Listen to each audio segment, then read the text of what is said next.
We move on now to security. When I say that to you right now, security, I'm sure it means many different things, certainly in this space right now. But let's dive a little bit deeper and trying to make sense of really, again, where we are and where we're moving forward to in this space right now. Ladies and gentlemen, let's welcome on stage our panelists and our moderator who's going to shape this conversation moving forward. Please welcome to the stage Ignacio Aguirre Franco, together with Sabina Liu, Attila Vidakovic and Luca Dejan, who's going to moderate this panel moving forward. Ladies and gentlemen, hands together for our panelists and our moderator.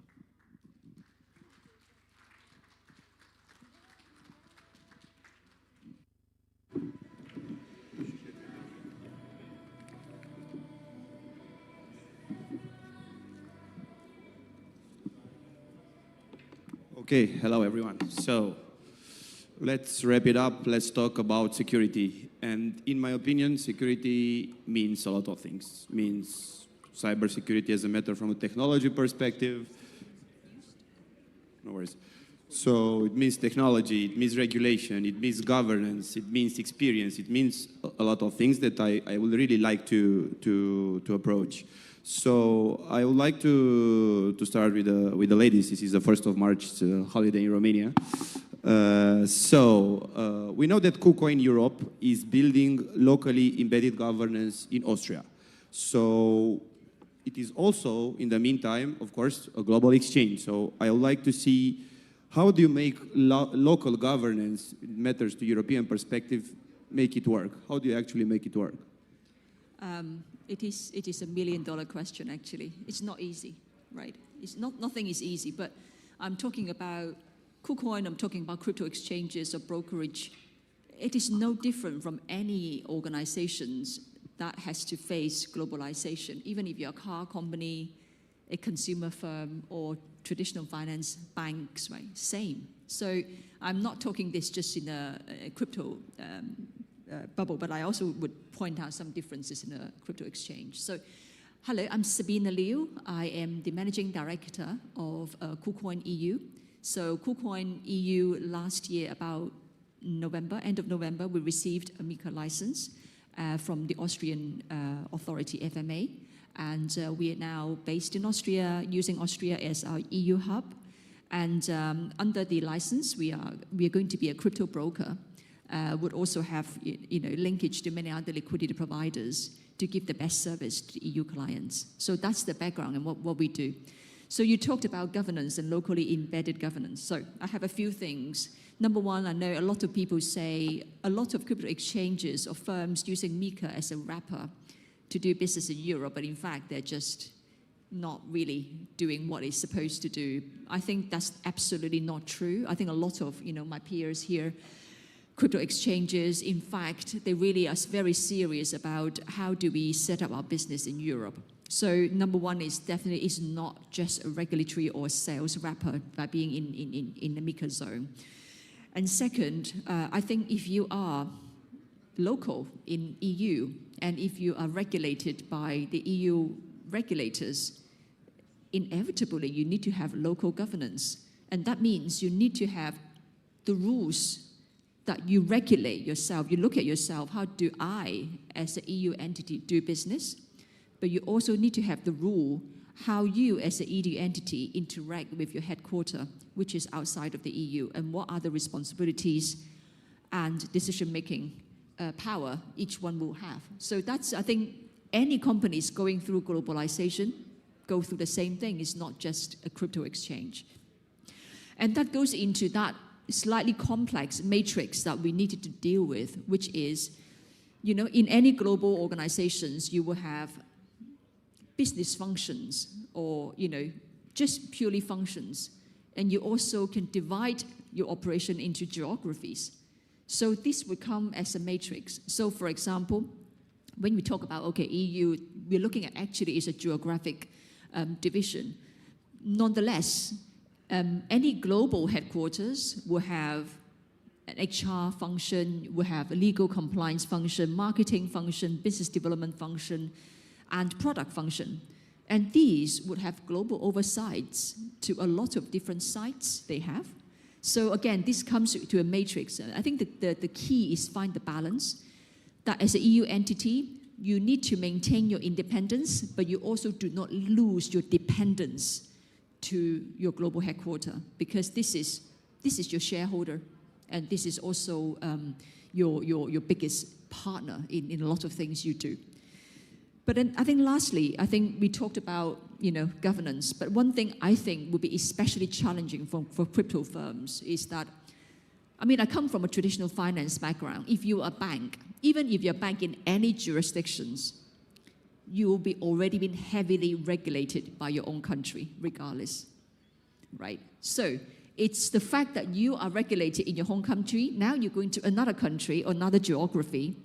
You need to adopt another set of regulations. So you're jumping from regulation to regulation. Even though it means to harder regulation, fine. Still, you've already got the mindset of regulation. Whereas for crypto, number one, regulation globally is not there yet. So a lot of crypto firms not regulated anywhere.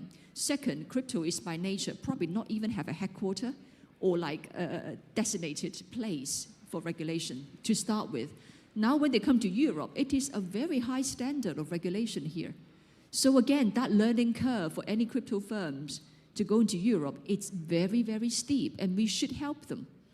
We should help them, we should help regulators to get this right, not to stifle innovation, but at the same time, still let the business thrive in Europe and still protect consumers in Europe.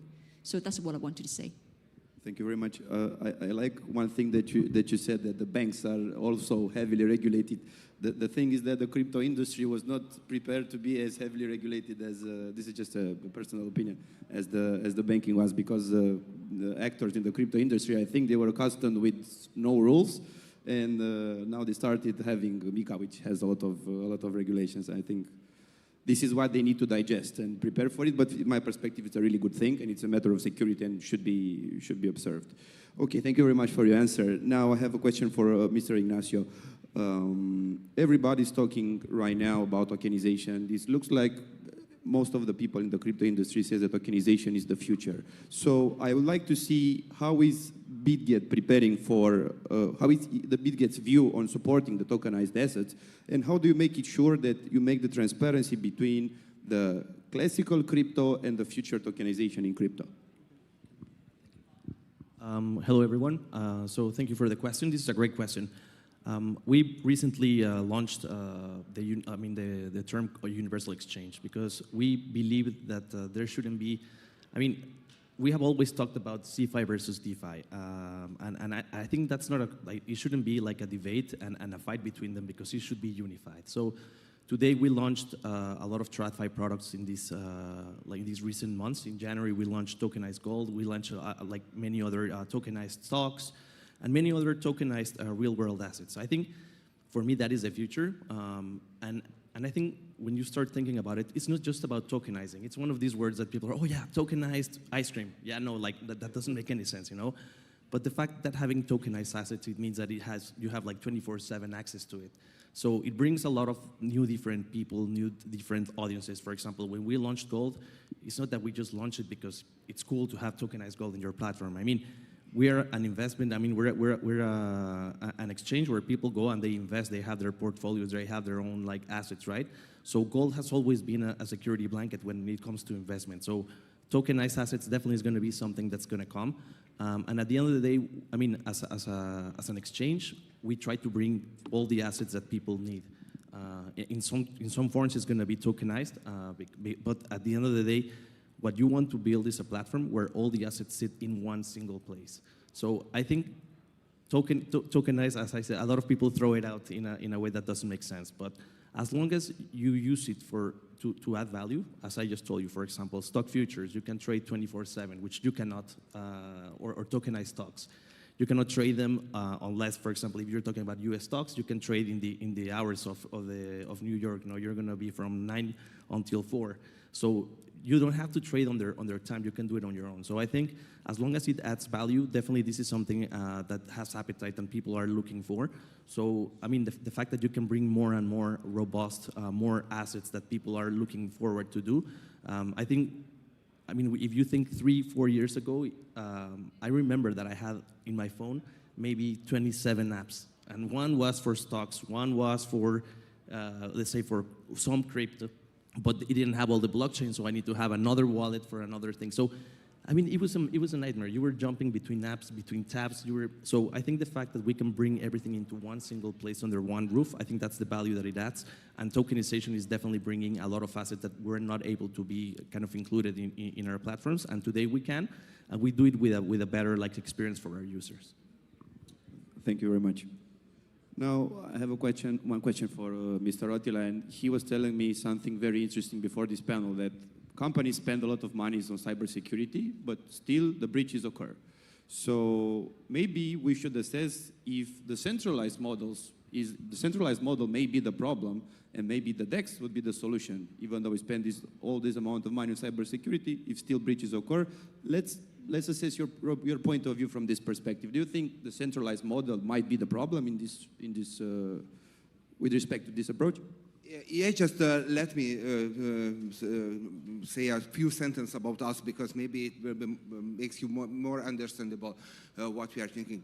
So we are coming from the crypto anarchist side. So all of our team is all the team members is crypto anarchist, and of course, in 15 years ago, we want to change the world differently than we want to change it now, and. All of our solutions is coming from the decentralized part, but we want to bring it to the corporate sector, to the regulatory part of the world, because there is a need, and the world is changing now a lot. Changing because there is geopolitical stuff, and changing because the AI is coming, and our infrastructure and our IT systems is old, because just imagine we are still sending invoices by email in PDF. It's a 20 years or 30 years old technology. How can we handle this? How can we do this? AI can steal identities really easily. They can automatically make fake invoices. They can make fake calls with real voices. So that's the point. And there is a very simple solution for that. You don't have to store any user data, because if you store user data, that's a honeypot for hackers. They must do it because they want to steal data. And you can have insurance that doesn't solve the problem. And you can build big walls, and if the data is there, it can be leaked. And if you use a decentralized solution, you just have to know about your user, who is it, he's allowed to use your system. You can do it decentralizedly, because you don't have to store the data. You don't have to store any data. You have to just store the verifiable credential about that data. And you can show for the regulatory, you can check everything what you want. Okay, maybe it's not that good for a marketing part, and maybe that's the reason it can be, the change is slower. But I'm sure we need to change our systems, because it's outdated now. And you don't have to store any data. And if there is no data, there is nothing to steal it. And if you ask your user, trust me, because I have a huge system to protect you, they have to trust you. But it's much more easy to tell. You don't have to trust anything, because there is impossible to store, mathematically impossible to steal anything from us, because we don't store your data. That's the big change. And maybe it's not easy to make a new system like this, because you have to reorganize everything what you have. But I'm sure it must be do it like this. Thank you very much for your response. Now, I would like to ask Sabina. You said previously that your past experience is in the traditional finance, and if my understanding is correct, you previously worked more than a decade in the London Stock Exchange. So I would really like to find out what what have the crypto exchanges have not learned yet from the traditional finance, and what should they learn more from this very large experience from traditional finance? I think there's a lot. I mean, it's difficult to pinpoint one. And also, I wanted to say, despite I come from the London Stock Exchange, it doesn't mean that traditional finance cannot learn something from DeFi. The fact that DeFi now exists and is so vibrant is because they're fixing problems and gaps that a lot of the traditional system was not able to fix. So I think, if I may say, I think I observed a much difference in a lot of traditional financial services firms versus crypto is really the horizon of a long-term commitment. I think this is always a struggle when people are looking at profit and looking at long-term development. It is always a struggle, and one may just easily say, oh, in the traditional finance, you might be very big and you got a lot of money in your war chest. You can afford to create a product, sell a product in 2 years' time, but not in crypto. Crypto's only got 2 months lifespan. If you don't figure it out in 2 months, you're out of the game. I mean, this is reality, right? We need to understand what is reality of crypto. But I have to say, in traditional finance, it's not necessarily they're not profit-driven. You think about lots of them are actually listed companies, and every 3 months, every 6 months, they need to answer questions from shareholders, right? So they also need to have reports. CEOs are evaluated, and their share prices fluctuate because of their profitability as well. But I think one difference when I'm talking about long-term thinking is, I think if you're looking at a proper FTSE 100, the blue chip companies, none of them will put profitability purely ahead of sustainability and compliance. So compliance, sustainability, long-term development and survival, these are something that they will never compromise. And on top of that, they think about profitability. I think that first step is what the crypto firms are trying to build now. Thank you very much for your response. So, Mr. Ignacio, I will cite something about your product.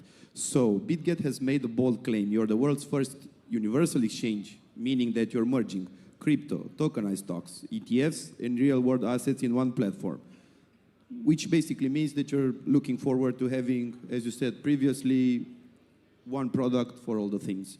So, is this the future of crypto industry and finance, in your opinion? I think it is, and I mean, if I link a little bit to what Sabina was saying about why, what can we learn from traditional finance? I think the biggest issue that we have on our side is that we need to innovate. As she just mentioned, you have 2 months. If you don't innovate, you don't become relevant. But then, technology goes far above regulation. So it's hard for products to be able to be regulated because they're going so fast. The industry is just moving so fast. So when you talk about the universal exchange, indeed, I think there's no way that these worlds are not gonna be converged into one. So when you talk about the big fight between CeFi and DeFi, DeFi is amazing. It's permissionless access, it's peer-to-peer, it's wild. But when you start digging in and you see the products, for example, in DeFi, sometimes you find very clunky infrastructure, interface, so it's hard to use. Then you don't have this deep liquidity. So I do believe that eventually all this is going to converge into one, because you were talking about bridging from one blockchain to the other. When you're in DeFi, you're swapping, you're bridging, you're doing all this stuff. So the fact that you can do it in a centralized platform, so today when we brought DeFi into the platform, you have access to all these 2 million new tokens that are being built every day. Now, this obviously comes when you're opening up so that people can have access to whatever they want. It comes at their responsibility, obviously. But I mean, I think there is no way, I don't think that anyone is kind of looking into dividing them. I think everything is coming together. And we believe, and I think all of us that are in the industry, I think one of the biggest challenges is that we need to tell them what crypto is. So when you go and you find a product, if you want a product that's going to give you 5% yield, if you think about traditional finance, you don't ask how it was programmed. You don't want to know what the technology behind it is. You want a nice interface, easy to use, that you can put your money and get your yield. But the problem is we're talking about what blockchain is it mounted on, and then you're swapping, and so this is not cool. So I think the fact that when you move everything into one single platform, it becomes a financial gateway. So you're not talking about a crypto exchange. You're talking a place where you're going, you're investing, you're finding a solution that helps you, you know, either if it's you're getting along with collateralized assets that you have. So, I mean, I think it simplifies a lot of these things. I think crypto, what it brings, it takes a lot of out of a middleman, because I think the fact that you can have smart contracts and smart technology, it takes away the risk. And at the end of the day, I think our platforms, what we want to do is to have an easy access, because, as I said, you don't talk about what technology or what's like the technology behind a banking app. You just use the app. So that is the biggest problem. And I think the fact that we bring everything into one place, it also takes out this friction of having difficult experiences and just simplify into one single place. Thank you very much. So now one question for Mr. Attilas is, you already touched this subject, but I think it's really important from a cybersecurity perspective. In the era of AI, when it's almost impossible to verify the identity of someone, how can a crypto exchange ensure that the identity of the person is guaranteed, since there's a lot of spoofing using AI when onboarding a crypto exchange? Yeah, our way, what we provide for our customers, and of course, exchange can be our customer. Everything is start in the EU. You know, there is ADAS, there is a qualified e-signature. Everything starts with that. From that, you can create a blockchain signing key, and that comes to the DID solution, and that's absolutely proof that there is a real person behind the key. And you can use that for everywhere. You can go by the KYC process to anywhere, and if you store your key well, there is no way to fake your identity, and this is a very secure way for the exchange, because he can be sure he don't need to store a selfie about the customer, because it's not good to store a selfie, and the AI age, you cannot know who is behind the selfie. Maybe it's just a bot. So this is a very simple way, and this can solve this problem very easily. That's all. Thank you very much. So,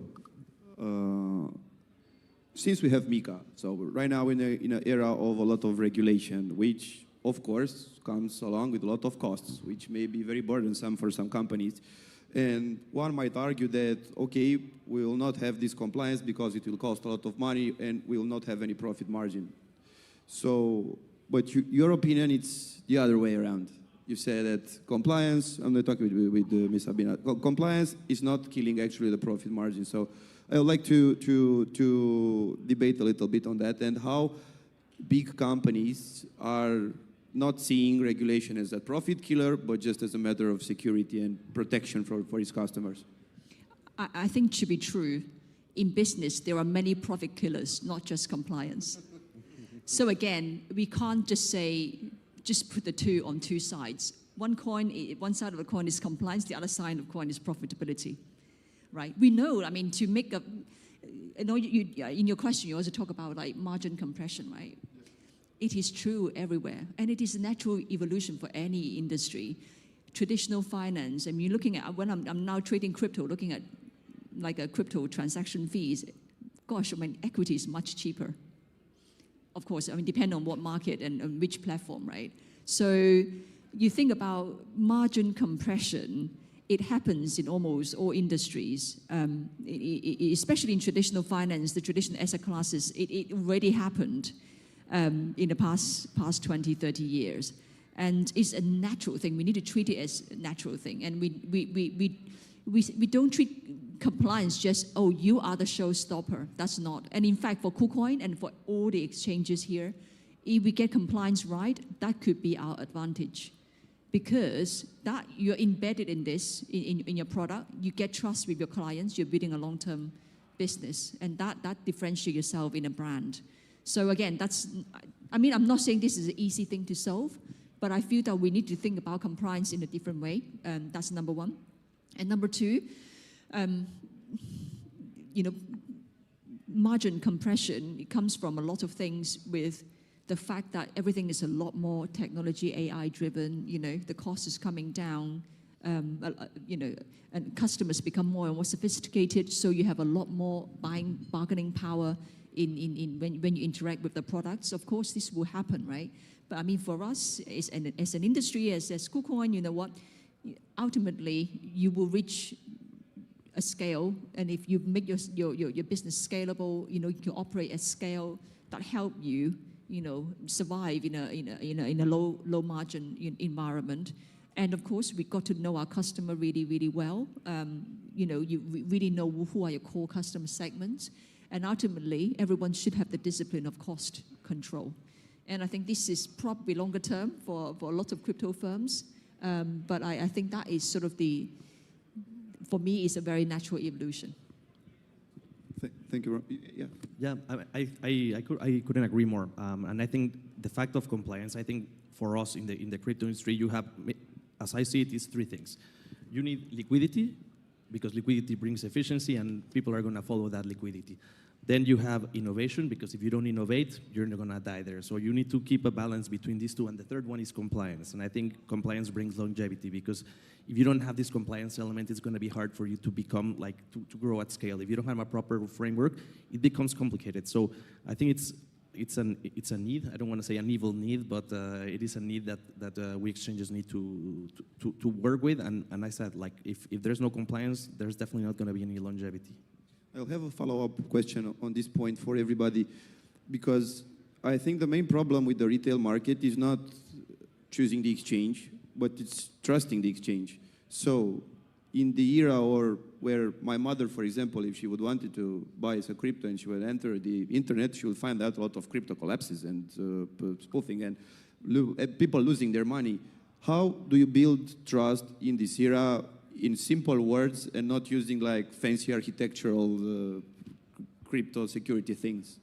Well, I'd like everybody, sorry for everybody to ask on this one, because I think we're talking mainly to the retail market right now. Well, I would tell your mother to buy now. It's in a good price point, so tell her to do it now.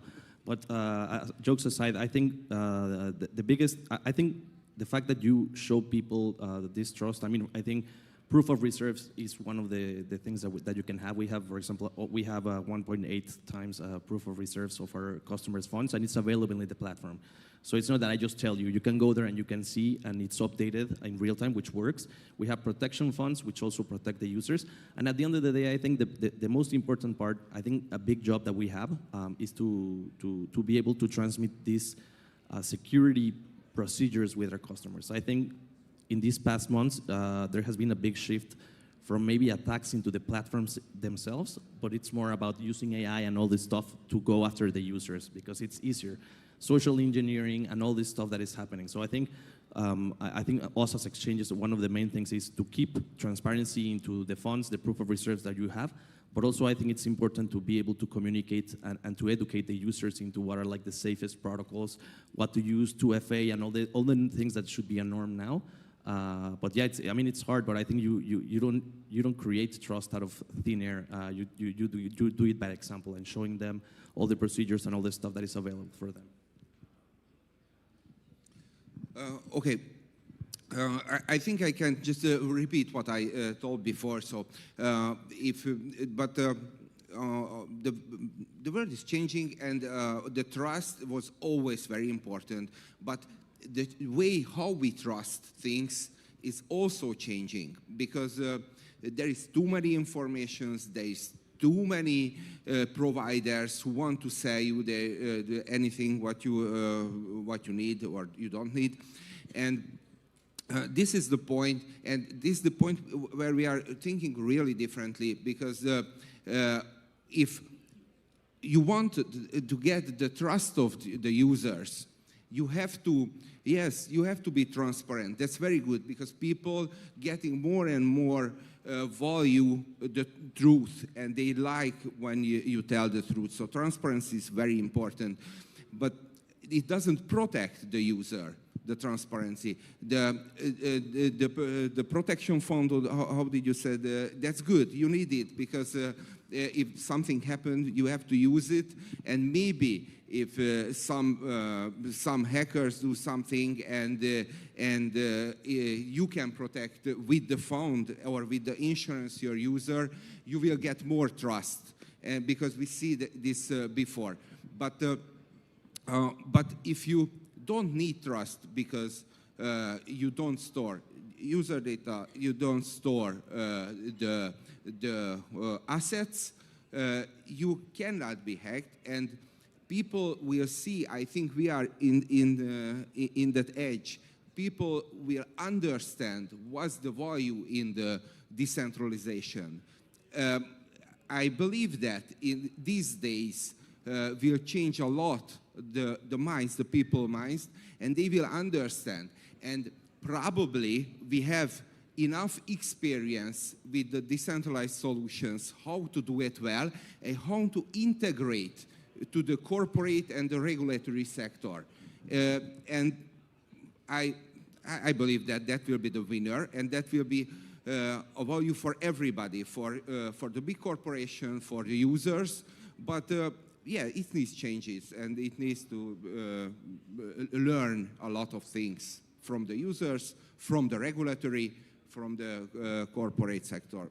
But do you think we might get to a system where we will not need to trust the exchange in the future?